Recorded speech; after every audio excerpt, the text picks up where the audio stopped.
안녕하세요 여러분들, 산책처럼 사주입니다. 이번 시간에 드릴 말씀은요, 제가 늘 제 영상에서 하나의 환경이 주어지면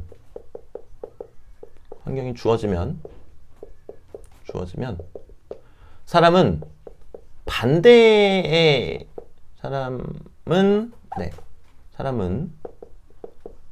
그 환경과 반대를 지향한다. 네, 펜을 바꿨습니다. 여기에 대한 그 근거에 대해서 좀 설명을 드려볼까 합니다. 이제 요게 어떤 이야기인지 이거부터 좀 설명을 드리면요.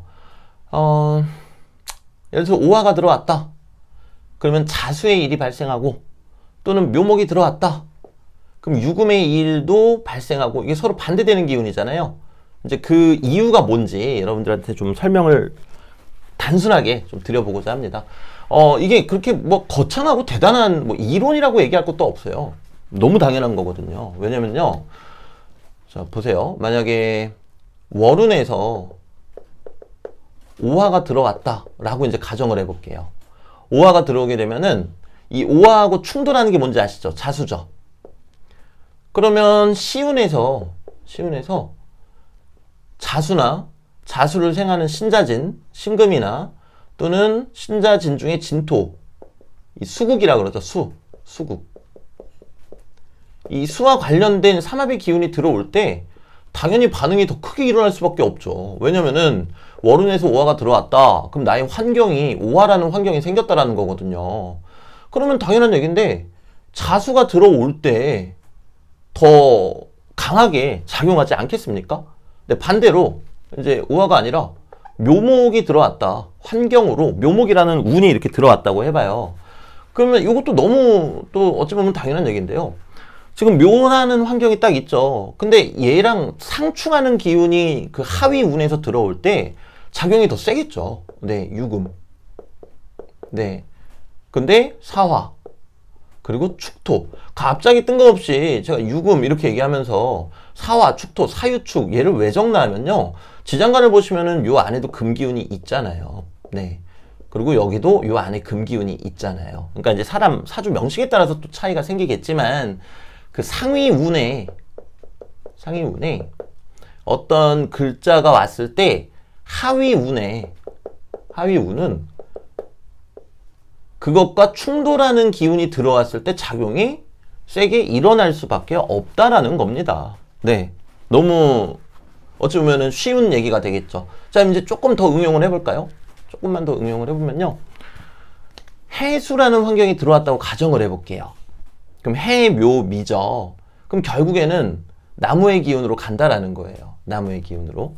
뭐 이를테면은 올해 한번 볼까요? 올해가 이제 간목일간 분들한테는 이민년이었잖아요. 근데 인목은 저희가 삼합을 만들 때 인오술이라고 하죠. 그럼 이제 비견이에요. 가족, 가까운 사람. 이제 그렇게 일이 시작이 됐어요. 근데 이번 달에 이게 어디로 이어졌습니까? 갑자기 상관으로 이어졌죠. 이제 비견이 의미하는 게 뭔지, 나와 가까운 사람들, 또는 뭐 가족, 친구, 뭐 배우자, 보통은 이렇게 통칭을 하죠. 상관은 뭡니까? 상관은 관을 치고 나아가겠다. 내가 방향을 바꿔보겠다. 이제 그 얘기를 하는 거잖아요. 근데 올해도 이제 인목이 들어왔는데 인호술이니까 오화가 갑자기 이렇게 강하게 치고 들어왔단 말이에요. 지금 이번 달에. 한 6월 7일, 6월 초쯤 해가지고요.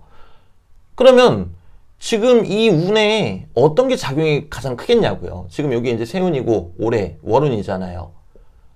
자수가 당연히 크겠죠. 얘랑 충돌하니까요. 그러니까 우리 눈에 드러나는 현상은 자수의 이벤트가 함께 드러난다라는 거예요.